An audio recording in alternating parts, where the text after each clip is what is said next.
Hello student, हमारे YouTube के channel पर एक बार आपका फिर से मोस्ट वेलकम है। आज हम आपके लिए छोटा सा टॉपिक लेके आए हैं class 12 chapter number 4 moving charges and magnetism.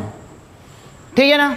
तो आज की टॉपिक हमारी यही है कि हमने पिछले टॉपिक में पढ़ा था एक सीमित तार की लंबाई थी, धारा बह रही थी, उसके पी पॉइंट पर हमने निकाला था इंटेंसिटी ऑफ मैग्नेटिक फील्ड। आज हम वही तार लेंगे बट फाइनाइट नहीं, इनफाइनाइट लेंगे। ठीक है ना। बस तो हम लिखेंगे इंटेंसिटी ऑफ मैग्नेटिक फील्ड, तुरंत टॉपिक, कोई चर्चा नहीं, no subscribing, no membership, only study.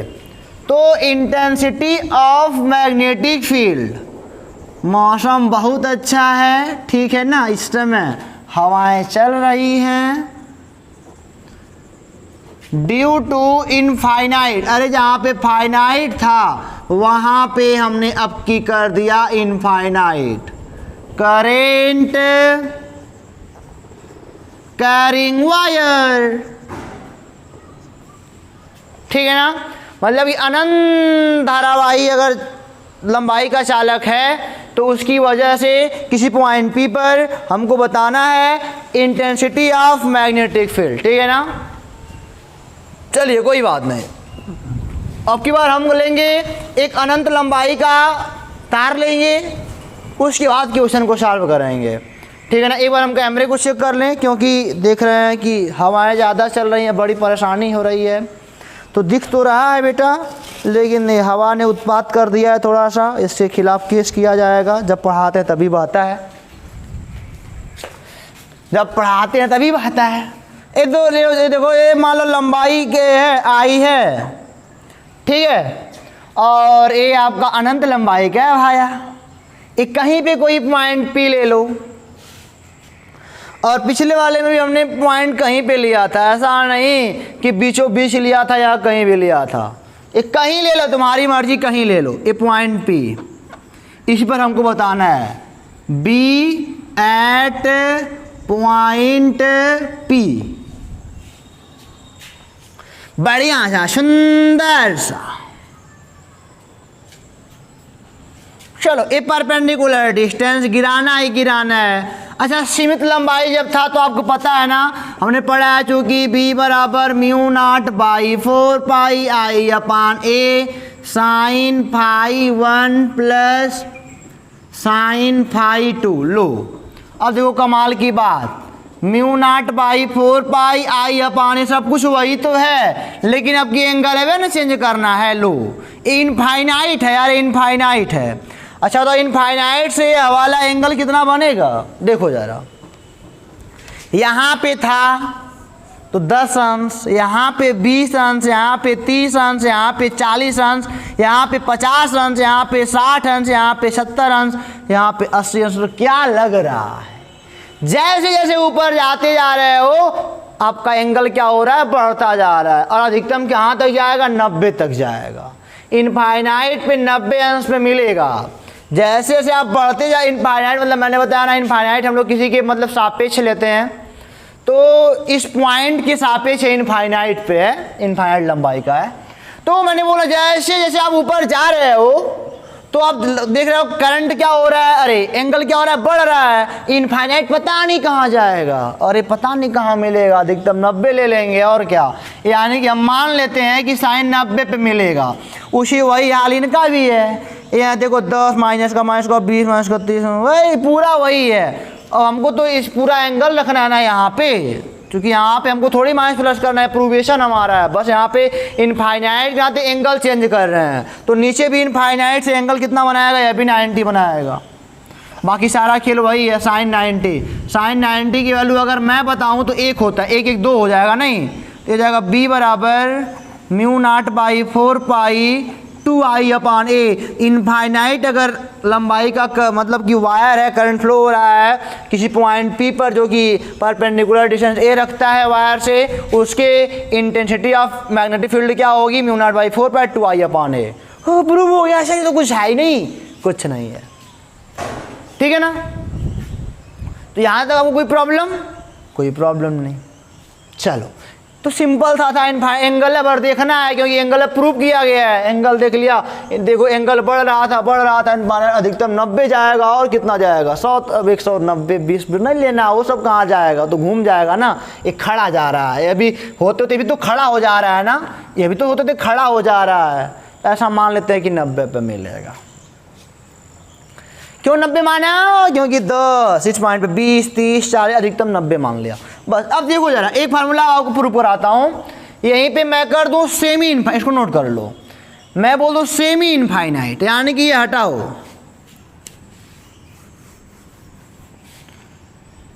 ये सब हटा दो, मैंने बोला सेमी इनफाइनाइट।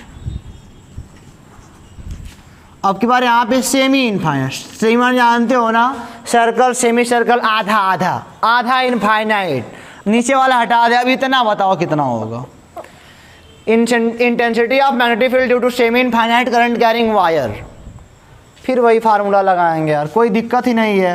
ये हो जाएगा mu naught by 4 pi I upon, ए तो वही रहेगा, ए वही है, साइन फाई 1, देखो ये वाला इनफाइनाइट पे जाके मिल रहा है तो 90 अंश हो जाएगा, और प्लस साइन फाई 2 का मान इस वाले पॉइंट से ये वाला एंगल कितना है, कितना है जी, इसी वाले पॉइंट ऑफ पे यूँ है और यही बेचारा यू पे है, इससे पी को मिलाया, इससे ए मिला हुआ है, तो दोनों एक दूसरे के ऊपर है, तो साइन 0 अंश का मान 0 होता है, इसका मान 1 हो जाएगा, यानी कि बी बराबर mu naught by 4 pi I upon ए, एक का कोई वो है ही नहीं। तो ए है intensity of magnetic field due to semi infinite current carrying wire, prove होता है फार्मूला इस तरह से। तो अब हम लोग क्या करेंगे, सवाल लगाएंगे सर, और क्या करेंगे। तो ये अच्छे से आ गया ना, ये भी आ गया, छोटा सा कॉन्सेप्ट था, कुछ सवाल लगाते हैं फिर वीडियो क्लोज करते हैं। एक आध छोटा वीडियो बनता है तो आप लोग खुश होते, मुझको पता है। इसको मिटा के तब आगे चलते हैं, ठीक है ना, इसको मिटा दें बढ़िया से, कोई दिक्कत नहीं। मान लिया 90, माना क्या, देख लिया ऊपर जा रहे थे 90 पे रुकेंगे जाके, और क्या, तो हो गया, इसको मिटा के आगे चलते हैं। तो बच्चों अब हम चलते हैं अगले क्वेश्चन पर, मतलब ये कुछ न्यूमेरिकल कर लेते हैं। तो यानी कि आपको ढोल बजाना है, लेकिन वही आपको पता है, अगर फाइनाइट लेंथ का फार्मूला पता है तो सबका ढोल बज जाएगा नहीं, क्योंकि वहीं से इनफाइनाइट का भी आया है। चलो एक बार नॉर्मल क्वेश्चन करते हैं, फिर थोड़ा कठिन करेंगे, फिर थोड़ा कठिन करेंगे। ये मान लो कोई इनफाइनाइट लेंथ का वायर है, ठीक है ना, अलग से फार्मूला याद करने की आपको कोई ज़रूरत नहीं है। आई बराबर मान लो 10 एम्पियर का बह रहा है, और यहाँ से ये मान लो 0.5 मीटर है, 5 मीटर की दूरी पर है पॉइंट पी। इसी पर आपको बताना है क्या, इंटेंसिटी ऑफ मैग्नेटिक फील्ड। तो क्या पढ़े हो, बी बराबर इनफाइनाइट दोनों ओर से है ना, इनफाइनाइट प्योर है, तो हो जाएगा म्यू नॉट बाई 4 पाई, आई का मान 10, ए का मान 5, और साइन फाई 1 फाई 2 रखो दोनों, तो ये अभी 90 पाओगे, तो सीधे फार्मूला रख लो, 2i बाई ए होता है, तो अभी फार्मूला प्रूव करे हो, तो 5 दूनी 10, 2 दूनी 4, यानी कि बी बराबर म्यू नॉट बाई पाई। या फिर नहीं काटना चाहते हो केहू को तो ऐसा लिख दो, बी बराबर mu naught by 4 pi 2i अपान ए। आई का मान क्या है 10, ए का मान क्या है 5, इसका मान 10 पे घात -7, इसका मान 2, ये तो 4, 2 दूनी 4 tesla. Have you any problem, no sir, कोई प्रॉब्लम नहीं, तो लग गया आसानी से, ठीक है ना। एक सेमी पे देख लेते हैं, सेमी पे इसको मिटाते हैं। सेमी इनफाइनाइट वायर मैं आपको देने जा रहा हूँ, सेमी इनफाइनाइट वायर। घबराइएगा बिल्कुल नहीं, बिल्कुल घबराने से काम नहीं चलेगा भाया, घबरा जाओगे तो जाओगे फंस। चलो सेमी इनफाइनाइट वायर ले लिया। अब मैंने बोला ये हम वहाँ से बताओगे, के बताओगे, मान लो ये 10 मीटर है, पॉइंट पी है, इनफाइनाइट सेमी है, बताओ। तो बी बराबर आई का मान नहीं बताओगे क्या सर जी, 10 एम्पियर। बी बराबर म्यू नॉट बाई 4 पाई, अब की बार आई अपान है, इसके लिए क्या होता है, सेमी इनफाइनाइट है ना, semi infinite wire, current carrying wire, मतलब आराम करंट फ्लो होना चाहिए। अगर करंट नहीं फ्लो कराओगे तो ले घूमते रहो दिल्ली से लेके आगरा तक, कुछ नहीं पाओगे। करंट दौड़ाना पड़ेगा। आई अपान ए 10/10 यानी कि B बराबर 10⁻⁷ न्यूटन पर एम्पियर मीटर। बहुत सारे आपके पास मात्रक हैं, कुछ भी रख सकते हो नहीं।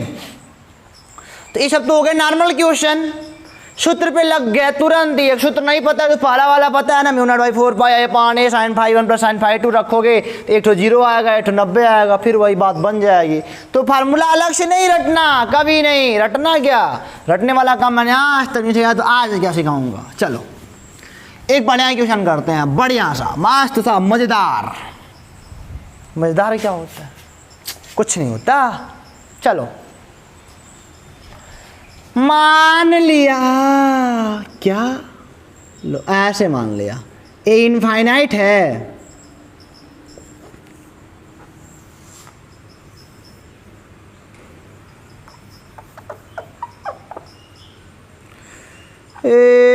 यहां वहां पे बताना है, यहां वहां पे बताना है, ठीक को है।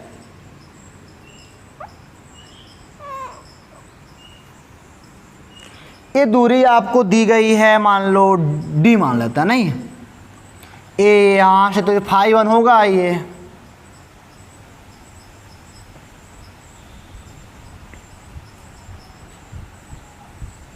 फिर वही सवाल है 30 अंश है।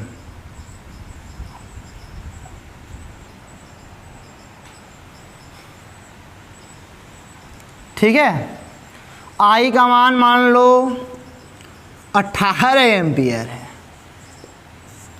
अब क्या करोगे, इनफाइनाइट टू अनफाइनाइट कुछ भी रहे भाई, देखो कुछ भी रहे बेटा, इनफाइनाइट अनफाइनाइट कुछ रहे, आपको बस फार्मूला ये पता होना चाहिए, B = μ0/4 I upon A sin φ1 + sin φ2, बस यही आपको लगाना है। अब क्योंकि अभी सब में कैसे ही पता करोगे, एंगल जानना पड़ेगा। तो देखो μ0/4 I का मान 18 एम्पियर, ए का मान है भाई परपेंडिकुलर तो हाई वाला है ना, ए का मान क्या हो जाएगा D cos 30 अंश। निकाल के देख लो, cos 30 अंश बराबर आधार ए कर्ण ए, आधार बटे कर्ण, अरे आधार बटे कर्ण, तो आधार बराबर कर्ण गुणे cos 30 अंश, कर्ण D cos 30 अंश, तो ये हो जाएगा D cos 30 अंश sin φ1, यानी कि इस वाले देखो sin φ1 अगर मैं पूछूं तुमसे, इस वाले से मतलब परपेंडिकुलर डिस्टेंस से यह वाला एंगल, ये तो इनफाइनाइट पे जाके मिलेगा ना, तो 90 अंश प्लस sin φ2 निकालना पड़ेगा। sin φ2 कैसे निकलेगा, इससे हमको एंटी में देखो ये तो हो गया, इससे उल्टा चलना पड़ेगा ना, चलेंगे चलेंगे चलेंगे चलेंगे चलेंगे चलेंगे, मतलब कि जो दूसरे वाले से छू कर के आया यहाँ पे मतलब घुमा देना, कि यहाँ पे ला घुमा दो, यह वाला एंगल कौन सा जो दूसरे वाले सिरे को छुए बस यहाँ तक, तो हो जाएगा 330 अंश, sin 330 अंश। sin 90 का मान 1 होता है, μ0/4 18/D cos 30 अंश, इसका मान 1 और sin 330 यानी कि -sin 30 से बटे 2। अब सवाल आपके नाम, अब आप कर सकते हो इसको। तो ऐसे एग्जाम में पूछेगा तो मोहम्मद बाद है ना, इसको सामने से लगाना, बस सोच के, माइंड जब ओपन रहेगा तो क्वेश्चन अपने आप लगेगा, और जब माइंड आपका डीएक्टिव हो जाएगा ना तो उसके बाद कुछ नहीं कर पाओगे। तो नॉर्मल क्वेश्चन कर लोगे, इस टाइप के नहीं कर पाओगे। तो इस टाइप के क्वेश्चन करने के लिए माइंड लगाना पड़ता है कि फार्मूला कैसे प्रूव किया था, कैसे नहीं प्रूव किया था।